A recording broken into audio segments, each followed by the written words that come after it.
আসসালামু আলাইকুম ওয়া রাহমাতুল্লাহ। ইন্নাল হামদুলিল্লাহ ওয়াসসালাতু ওয়াসসালামু আলা রাসূলিল্লাহ। আলহামদুলিল্লাহ, আমরা হোসেনপুর দারুল হুদা সালাফিয়া মাদ্রাসার অফিস কক্ষে অবস্থান করছি। আমাদের সামনে 5 জন এতিম বাচ্চা রয়েছে।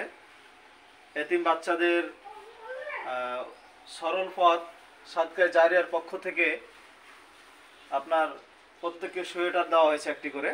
মোট বাচ্চা আমাদের 6 জন, একজন অনুপস্থিত রয়েছে, এখানে 5 জন রয়েছেন। আমাদের সম্মানিত সভাপতির উপস্থিতিতে আমরা এই 5 জনের হাতে তুলে দিয়েছি তাদের সোয়েটারগুলো, এবং তারা সকলে পরে আছে, এটা আপনারা দেখতে পাচ্ছেন। আমরা আল্লাহ সুবহানাহু ওয়া তাআলার কাছে দোয়া করি যে সরল পথ সাদকায়ে জারিয়ার পক্ষ থেকে যে এতিম বাচ্চাদের সোয়েটার দেওয়া হয়েছে, যারা দিয়েছেন আল্লাহ তাদেরকে জাযায়ে খায়ের দান করুক, উত্তম প্রতিদান দান করুক, এবং যে উদ্দেশ্যে দিয়েছেন আল্লাহ তাদের সেই নেক উদ্দেশ্যকে কবুল করুন, আল্লাহুম্মা আমিন। এবং আমরা আশা করব আমাদের এখানে আরও দরিদ্র ছাত্র রয়েছে, তাদেরকেও যেন সাদকায়ে জারিয়ার পক্ষ থেকে কোনো অনুদান হাদিয়া স্বরূপ দেওয়া হয়, এই কামনা করছি। এ বলে আজকের আলোচনা এখানে শেষ করছি।